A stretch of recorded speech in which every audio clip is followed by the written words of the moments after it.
Bonjour à toutes et à tous. Aujourd'hui, c'est au cœur du Borinage que nous vous convions pour une nouvelle balade, et ce au départ de Frameries. La région était autrefois un véritable entrelac de lignes vicinales et ferroviaires, et c'est sur l'une d'entre elles que nous allons pédaler dans le cadre d'un nouveau numéro des Chemins du Ravel.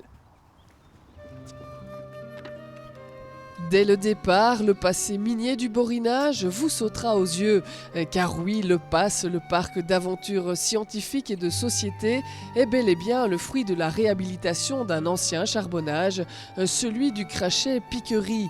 C'est sous l'impulsion de l'architecte Jean Nouvel que ce site industriel classé a trouvé une seconde vie en l'an 2000. En ces lieux, le charbon était exploité de manière artisanale depuis le XIIIe siècle.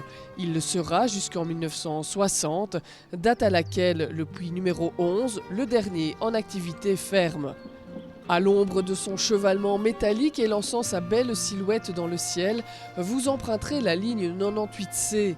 Elle fait partie du réseau Borin, incroyable enchevêtrement de lignes qui compte plus de 100 km de voies. Ouverte au trafic en juillet 1858, comme ses voisines, elle revêt une importance économique considérable et traverse plusieurs exploitations houillères. Des industries qui ont donné au chemin de fer toute sa raison d'être. Jacques Botte, bonjour. Bonjour. Nous sommes ici à Flénu sur un site remarquable. En effet, nous sommes sur un site ferroviaire remarquable et l'importance de la gare démontre aussi l'importance du trafic ferroviaire. Nous sommes ici en face d'un bâtiment créé par les chemins de fer de l'État en 1880 et vu l'importance du volume du bâtiment, on peut déterminer qu'il y avait pas mal de voies de chemin de fer.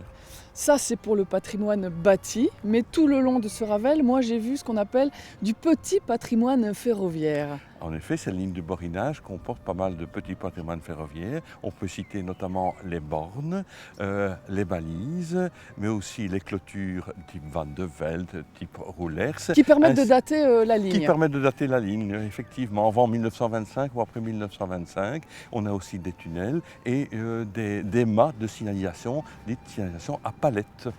Pourquoi palette? À palette, c'était l'ancêtre parce que ce sont des palettes qui déterminaient le feu rouge ou le feu vert qui n'existait pas encore. Palette levée, on pouvait passer. Palette horizontale, stop.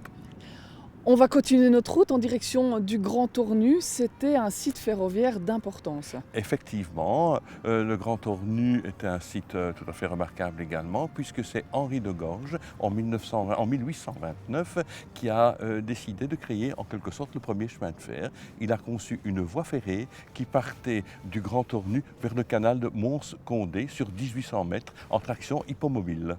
Allez, on y va. On y va.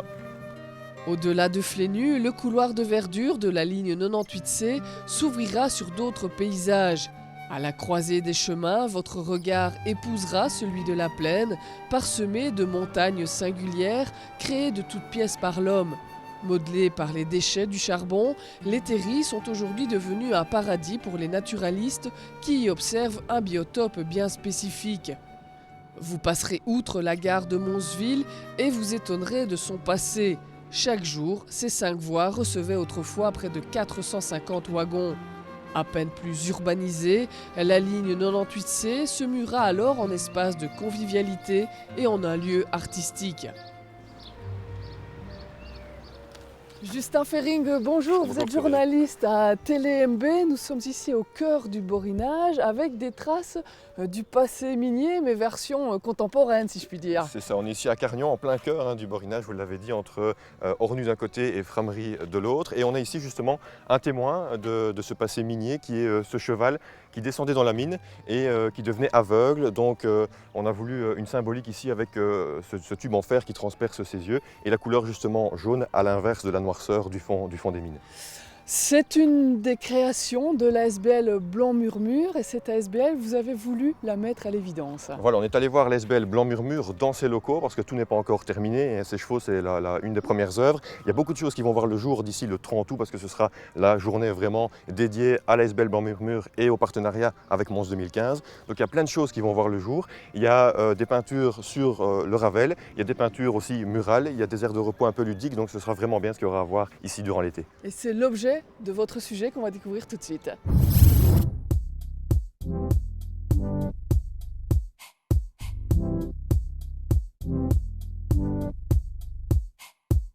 Donc c'est une grande fresque de peinture qui se trouve donc le long du Ravel, ici à Carnion. Et il y a plusieurs symboliques évidemment. Hein. Ouais, il y a plusieurs symboliques. Elle est née ici avec Blanc Murmure, l'ASBL, avec qui je travaille. Et il y a donc ce fameux bâtiment qui se trouve derrière ce mur, qui appartient à la ville, l'UNERG si je ne me trompe pas, et qui est en fait une ancienne centrale électrique. Et donc qui desservait le charbonnage. Et donc voilà, à partir de là, Muriel, qui fait donc partie de Blanc Murmure, s'est dit tiens, il y a quelque chose à faire là-dessus. Et on va travailler sur le réseau, vu que ça distribuait tout le réseau électrique un peu partout. On va travailler sur le réseau et puis agrandir pour travailler sur le réseau universel.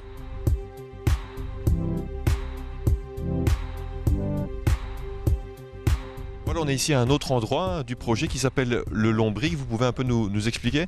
Oui, alors le lombric, c'est assez particulier comme démarche, parce que si on est parti de l'idée du lombric, c'est parce que le lombric est fertile pour la terre, comme le mineur a été fertile économiquement pour sa région, et qui est fertile demain, ce sont les enfants. Et donc on a demandé aux enfants d'inventer des métiers pour poétiser et sauvegarder la terre.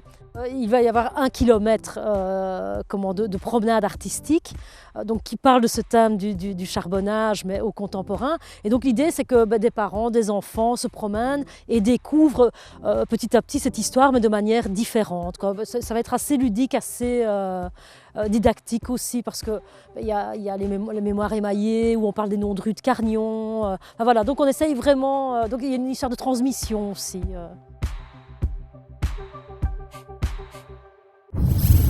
Vous poursuivrez votre escapade sur les terres charbonnières du couchant de Mons. Le temps de jeter un ultime regard sur un terri, l'ancienne ligne ferroviaire troquera son bel asphalte contre de puissants pavés. Pas de doute, vous venez d'atteindre le site du Grand Ornu. Classé par l'UNESCO, cet ensemble architectural d'exception est un joyau de l'archéologie industrielle, un exemple unique d'urbanisme fonctionnel. Il est créé en 1810 par Henri de Gorges. Au charbonnage, le nordiste ajoute un esprit social, faisant des lieux une cité ouvrière idéale, avec notamment maisons, écoles, bains et espaces verts. Fermé en 1950, le complexe est abandonné pendant près de 4 décennies avant d'être reconverti et de notamment accueillir le MAX, le musée des arts contemporains. Création et mémoire ne font ici plus qu'un.